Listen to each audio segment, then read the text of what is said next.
भगवान श्री कृष्ण की अप्राकृत लीलाओं का विहार आगे वर्णन आता है।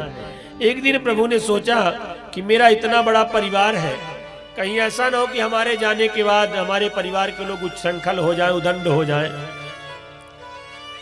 इतना बड़ा परिवार की तिस्रा कोट्या सहस्राणाम अष्टासी स्थानिचा आसन यद कुलाचार्या कुमाराणी मिति श्रुतम 3,188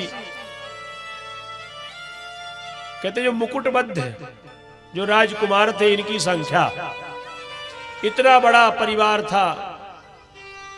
बहुत सारे गुरुजन लगे थे पढ़ाने के लिए।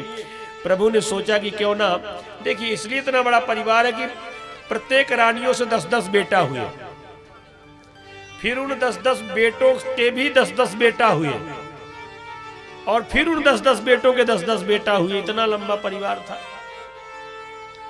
प्रभु ने सोचा ये उच्छृंखल हो जाएंगे, तो इनको कुछ लीला करूं, तो ब्राह्मणों के द्वारा श्राप दिला दिया।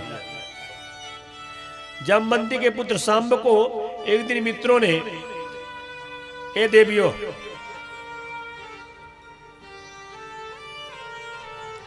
शांति से बैठो आप लोग, बिल्कुल शांति से। निवेदन कर रहे थे कि जामवंती के पुत्र सांब को मित्रों ने नारी बनाया, साड़ी पहना करके पेट में कपड़ा बांध दिया, घूंघट तान के ले गए महात्माओं के पास। बड़े बड़े महात्मा बैठे थे, विश्वामित्रो सीता कर्ण्यो दुर्वासा भृगुरंगिरा कश्यपो वामदेवो त्रिवशिष्टो नारदादया, ऐसे बड़े बड़े महात्मा बैठे थे। ले गए, धीरे धीरे कहा महाराज प्रणाम।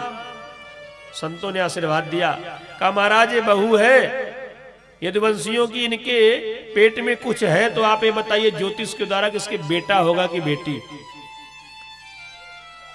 तो महात्माओं ने इशारा किया कि किनारे वाले बाबा जी बताते हैं, किनारे दुर्वासा ऋषि बैठे थे, उन्हीं से पूछ लिया। इन लोगों ने, दुर्वासा ऋषि ने ध्यान लगाया, सब कुछ जान लिया और कह दिया एवं प्रलब्धा मुनियास तनुचु कुपिता नृपा। क्रोधित हो गए, कहा अरे जनिष्यति भो मंदा मुसलम कुलनाशनम, अरे मूर्खो, एक संत की परीक्षा ले रहे हो, जाओ, इसके ना बेटा होगा ना बेटी, लोहे का मूसल पैदा होगा जिससे पूरे ध्वंसियों का विनाश होगा। श्रुत्वा मोघम विप्रशापम दृष्ट्वा चा मुसलम नृपो विस्मिता भय संत्रस्ता। ऐसा अमोघ ऋषियों का श्राप पाने के बाद व्याकुल हो गए, भागते हुए आए, कपड़ा खोला तो लोहे का मूसल निकला। राजा उग्रसेन से बताया, उन्होंने घिसवा करके चूर्ण बनवा करके समुद्र में फेंकवा दिया। जो छोटा सा कण बनता नहीं था घिसते, उसे भी फेंकवा दिया। वही समुद्र के किनारे किनारे एयर नाम का घास बन गया। बड़ी पैनी पैनी उसके पैने पैने पत्ते थे, बड़ी तीखी धार थी। और कहते हैं जब यदुवंशियों के विनाश का समय आया, सब प्रभास क्षेत्र गए, वहां पर जाकर के यज्ञ अनुष्ठान किया, ब्राह्मणों को दान किया, फिर सबने मदिरा पान कर ली।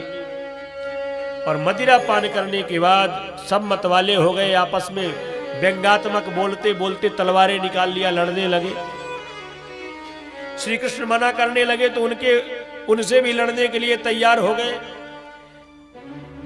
ऐसे आपस में लड़के कटमर गए यदुवंशी, जैसे जंगल में बांस के घर्षण से आग लग जाए तो पूरा जंगल नष्ट हो जाता है। इसी प्रकार से सारे यदुवंशी नष्ट हो गए। 10-20 जो सियाने थे वो बचे थे, जो गए नहीं थे। इतना जब देखा तो बलराम जी महाराज ने सोचा कि अब सारे यदुवंशी तो समाप्त हो गए, अब हमें भी जाना चाहिए। तो बलराम जी महाराज शेष के अवतार, शेष के रूप में आकर के उसी सरस्वती नदी में प्रवाहित हो गए। जब दाऊ भैया चले गए तो द्वारिकाधीश कृष्ण भी एक पीपल के वृक्ष के नीचे गए, अपनी बाई जंघा में दाहिना पैर रखा और दाहिना पैर रख करके उसी वृक्ष में टिक जाते हैं। तब तक एक जरा नाम का बहेलिया आया, वही लोहे का कण जो घिसते नहीं बनता था, मछली निकल गई थी। मछली के द्वारा मछुआरे को मिला, मछुआरे ने विष में बुझा करके अपने बाण में लगाया था और वही बाण मारा भगवान के चरणों में मृग समझ करके, जिसके कारण भगवान स्वधाम गमन करते हैं। इसके पहले उद्धव को दिव्य उपदेश दिया। अर्जुन से कहा, अर्जुन तुम मेरे जाने के बाद इन गोपिकाओं को द्वारिका से ले जाकर के इंद्रप्रस्थ पहुंचा देना, क्योंकि मेरे जाने के बाद द्वारिका 7वें दिन जल प्लावित हो जाएगी, कलयुग का प्रवेश हो जाएगा। श्री कृष्ण तो चले गए, द्वारिका से गोलोक धाम गमन किया। उद्धव को दिव्य उपदेश दिया कि उद्धव तुम मेरी भक्ति का प्रचार करना। देखो यही तो संसार का नियम है, जो मिला है वो बिछुड़ेगा, जो बना है वो बिगड़ेगा। अर्जुन उन गोपिकाओं की रक्षा नहीं कर पाए, भीलन लूटी गोपिका वही अर्जुन वही बाण। पुरुष बली नहीं होते हैं, समय होत बलवान। समय बहुत बलवान होता है। इतने बलशाली अर्जुन पर भगवान की धरोहर की रक्षा नहीं कर पाए।